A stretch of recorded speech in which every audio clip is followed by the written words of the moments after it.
Loh, kok gini pendeta saya? Satu pendeta di Surabaya besar sekali, lagi berkembang pesat sekali. Pendetanya perkosa anak dari sejak SMP, udah lebih hampir 8 tahun, dan bukan satu anak, dan itu gereja besar di Surabaya,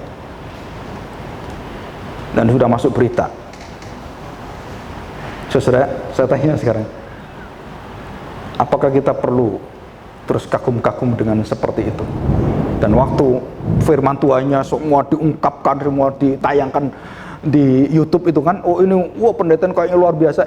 Dia sendiri ngelakuin semua khotbahnya satu persatu. Nah saudara, apa salahnya jemaat dan kemudian menuduh seperti ini? Tidak sadar, rocker juga seorang manusia. Pendetamu juga manusia. Kenapa kamu terheran dan kamu lihat Daud itu loh, dosanya kayak apa itu? Dan kita merasa ketipu, kecewa, kayak seperti itulah. Setelah saya percaya kalau pusat iman kita pada Kristus, kalau ada dengar pendeta seperti itu, saudara pasti merasa kasihan. Ya. Pak, minta dikit. Ya. Tadi disebutkan kan di Israel itu kan udah terima Yesus kan, ya. Masih seolah-olah, bukan seolah, masih kan sampai hari ini. Ya. Pertanyaan saya sederhana Pak, apakah sistem penanggalan mereka Israel seperti kita, kalender pada umumnya, di mana di situ ada kan bentar kelahiran dan ada kebangkitan. Mereka pakai sistem itu nggak sejauh yang Bapak punya informasi? Nah, mereka tetap Israel tetap. Kalau gitu geser langsung negara-negara lain itu pakai sistem yang sama kan Pak? Sistem kalender umum. Berarti bukan Israel. Tanggalan libur hari ini untuk kenaikan atau kematian pakai ikutan semua satu dunia kan? Kalau aturannya pakai itu, pakai sama. Jadi sebenarnya kita mau merumusin apa juga Pak, kata Yesus mungkin kan ini cantel di kalender. Iya, kalau kejelasan itu betul Pak. Iya, cuman masalahnya mereka tuh kenapa nggak percaya gitu? Iya, jadi maksudnya tunggu sampai mereka klik. Iya, jadi ada kliknya kapan? Tuhan janjikan itu nanti di akhir zaman akan terjadi eksodus besar-besaran yang terakhir. Jadi artinya bangsa Israel akan dibebaskan. Nah kita nggak tahu kapan. Kalau sekarang sih dari angka 30 orang tahun 70 dan sekarang tahun 2020 itu ada hampir 1 juta. Itu nggak masuk akal. Mereka bisa terjadi perubahan seperti itu. Dan bangsa Israel sekarang nggak lebih daripada 50 juta orang.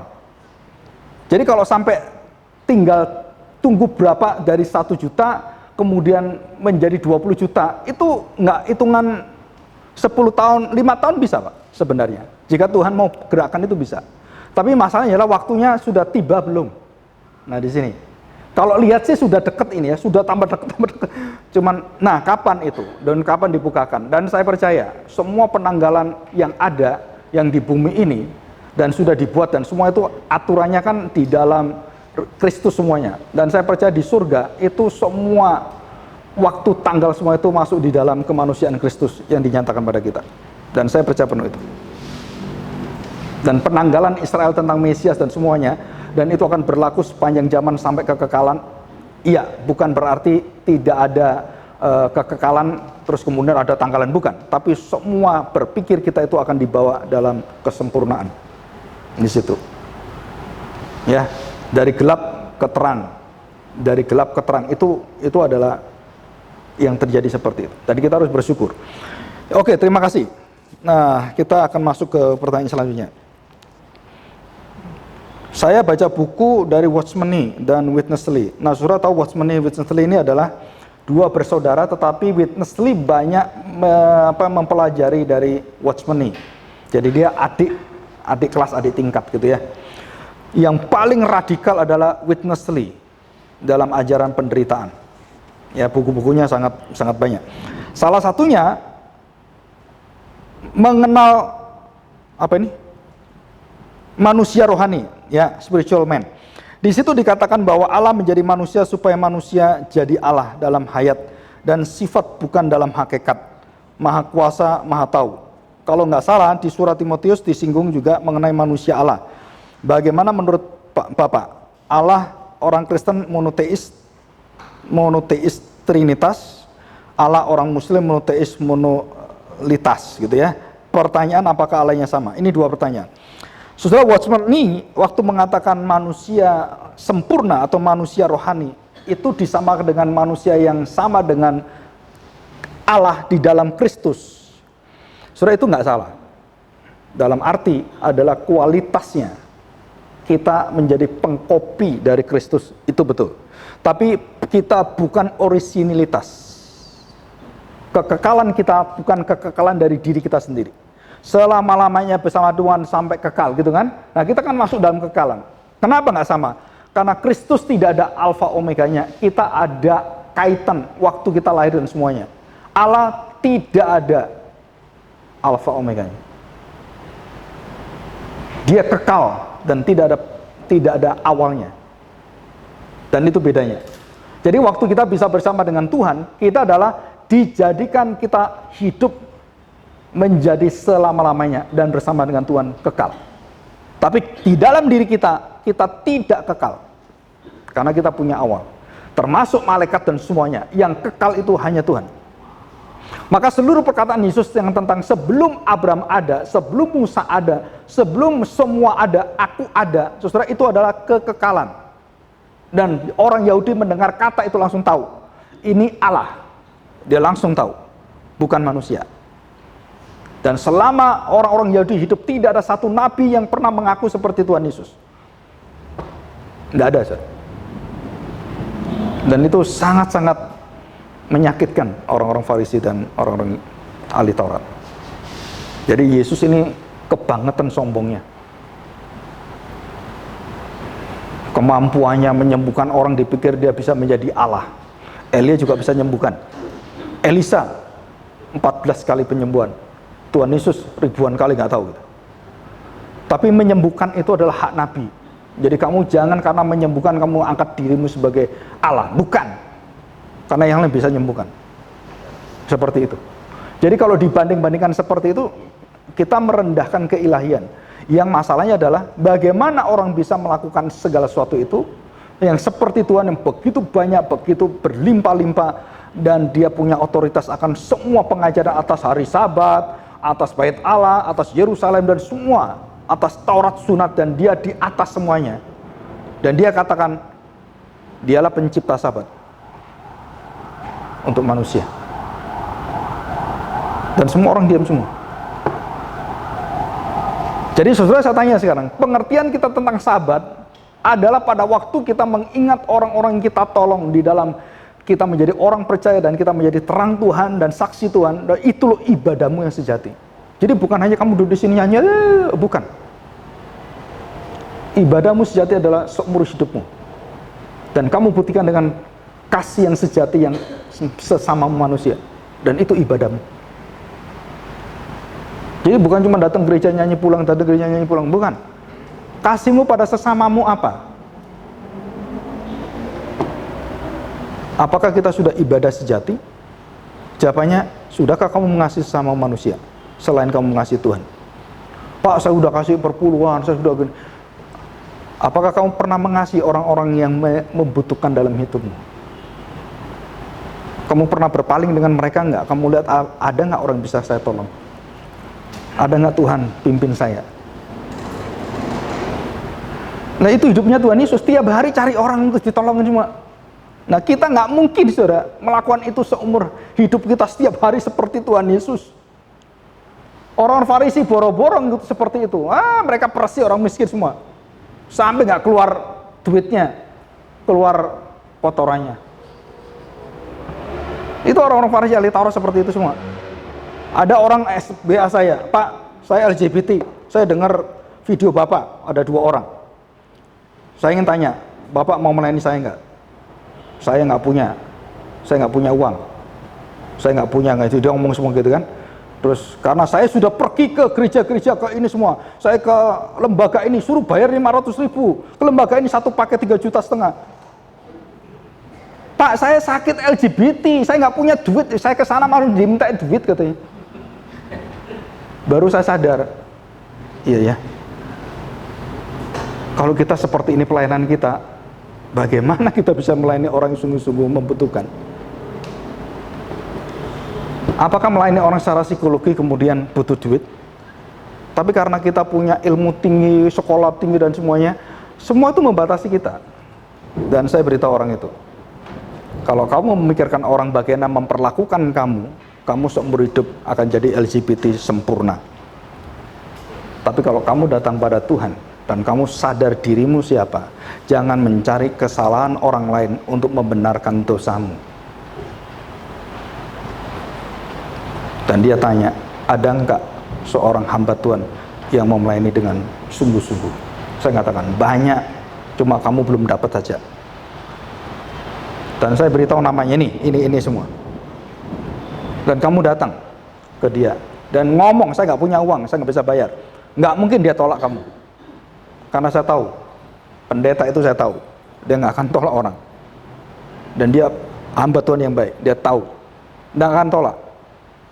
Saudara, sekelas Profesor Joseph Tong, saudara kalau tahu, Profesor Joseph Tong ini, waktu saya minta melayani suami istri, nggak dibayar, dia datang ke papanya, dia datang semua, nggak dibayar, dia datang sendiri. Sampai itu papanya itu kagum sampai mengatakan, dia baru lihat seorang Kristen yang punya integritas, dan dia lihat pendeta yang lain mata duitan semua. Karena dia ini anaknya yang lagi mau hancur keluarganya, dia datangi loh. Dan Profesor Joseph Tong itu kalau di Amerika $120 kalau nggak salah sekali datang, hitung berapa. Dan bisa ngasih obat, bisa, dia profesor psikiatris. Tapi hatinya waktu melayani, masuk pelosok-pelosok desa ke daerah Cungko apa gitu, mau dia nggak dibayar, nggak apa-apa, dia masuk semua. Nah itu bedanya. Nah dia ngomong gini, anak ini yang LGBT, Pak saya udah cari hamba Tuhan itu nggak ada katanya. Semua ngomongnya dianggap saya itu orang sampah katanya. Pada takut semua dengan saya. Saya nggak tahu modelnya kayak apa gitu ya. Dan saya beritahu, Tuhan jika kamu percaya sungguh-sungguh akan buka jalan, nggak mungkin nggak. Ya. Oke, yang pertanyaan kedua, monoteis trinitas atau monoteis monolitas gitu ya. Sekali lagi tentang trinitas, nggak tahu kapan nanti ada waktunya kita bisa belajar lebih dalam lagi. Agama Islam dan Buddha, agama Islam dan Yahudi itu ada kemiripan, walaupun Yahudi jauh lebih beda monoteismenya. Artinya apa? Nah ini ya, dari buku-buku yang saya baca, orang-orang Yahudi itu mereka betul-betul tahu Yahweh itu bermanifestasi dalam firman, dalam roh, dan dalam seluruh pengembalaan bangsa Israel atau sebagai Bapa. Dan itu konsep itu sudah ada. Jadi cuman mereka nggak bisa mengatakan bahwa itu pribadi ada tiga, karena tidak ada yang mengajarkan itu pribadi itu tiga, nggak ada. Ya, nggak ada. Nah baru Tuhan Yesus datang, baru dia mengajar. Nah harusnya orang-orang Yahudi percaya gitu ya, karena yang bisa ngajar hanya Tuhan Yesus, yang punya otoritas Tuhan Yesus. Dan mereka tidak bisa menembus ajaran itu, walaupun mereka rabi-rabi yang tertinggi sekalipun, mereka tidak punya legalitas mengajarkan ini pribadinya berbeda. Mereka nggak punya. Cuman mereka tahu itu ada. Allah sebagai Bapa, sebagai firman, dan sebagai roh, itu ada semua. Dan mereka tidak bisa mengiyakan secara sah. Kenapa? Karena tidak ada satu nabi pun yang pernah mengklaim ini. Makanya Adolf Safir waktu belajar tentang Kristus dan dia menentang Kristus dari sejak kecil itu, dan dia bandingkan seluruh ucapan-ucapannya, dan dia bagi ucapan di dalam Yesus sebagai nabi, sebagai imam, sebagai raja, sebagai gembala, dan kemudian dia buktikan semua dalam perjanjian lama. Semua mirip dan persis 100%. Dan dia bertobat. Dan tidak ada satu nabi yang bisa mengidentifikasi diri di dalam perjanjian lama yang persis semua sebagai Allah. Dan dia bertobat. Dan melalui Adolf Safir inilah banyak sekolah-sekolah Yahudi Kristen yang dibangun di Israel. Dan banyak generasi muda sekarang muda percaya Tuhan Yesus. Ya, dan kita bersyukur sekali. Nah, ini pengalaman-pengalaman yang ada. Saudara, ada nuansa-nuansa kultur dan semuanya. Dan saya percaya monoteismenya di dalam Islam adalah zat yang tunggal. Karena ada perkataan dari ayat suci mereka, Allah adalah zat yang tunggal. Dan kita tidak pernah mengatakan Allah itu zat. Kita mengatakan Allah adalah roh. Roh itu bukan zat. Ya, punya beda pemahaman kata. Dan manusia yang berdaging, Allah tidak berdaging. Jadi selalu dibedakan gitu. Allah tidak berwaktu, tidak beruang, dan semuanya. Allah yang tidak seperti manusia yang segala-galanya. Allah itu mandiri dalam segala sesuatu, dia kekal, dan tidak ada yang bisa melampaui Allah dalam segala, dan dia tidak bergantung pada segala, dan itu adalah Allah. Saya sendiri kalau ditanya, Allah itu seberapa jauh kita mengerti Allah? Saudara, hanya di dalam Kristus kita tahu Allah. Di luar itu, saudara, jangan coba-coba tahu. Itu wilayah-wilayah yang bahaya sekali. Ya, kita harus hati-hati. Termasuk Kristen kebatinan di Jawa yang melampaui batas. Saya beberapa ketemu dengan tokoh-tokoh itu. Jadi mereka lagi belajar supaya Kristus bermanifestasi seutuhnya dalam dirinya, menyatu dalam tubuh. Nah, saudara, itu tidak ada. Ya. Hidupku bukan aku lagi, bukan berarti semua hidupnya kita Kristus semua dari ujung rambut ujung kaki. Saudara, nggak ada. Paulus mengatakan kita berjuang dalam daging kita, ya, menantikan tubuh yang baru, yang sempurna. Oke, terima kasih banyak. Kita akan ketemu minggu ketiga dan keempat ya, setiap bulannya. Dan bulan April juga sama, nanti diberitahukan dan persiapan semuanya. Kita akan melanjutkan Kristologi ini. Dan khususnya kalau sempat nanti kita akan melihat perbandingan lebih detail dengan konsep-konsep Mesias bangsa Israel. Mungkin kalau bisa sih dengan agama lain, ya, Mesias mereka bagaimana, termasuk Hindu, Buddha dan semuanya. Dan kita akan bersama-sama belajar, dan kita bersyukur kalau Tuhan terus pelihara kita, iman kita tetap lurus dan bertanggung jawab seperti firman Tuhan, dan kita menjadi saksi dari Tuhan kita Yesus Kristus, ya. Oke, mari kita berdoa. Minta Pak Santosa bimbing kita berdoa ya.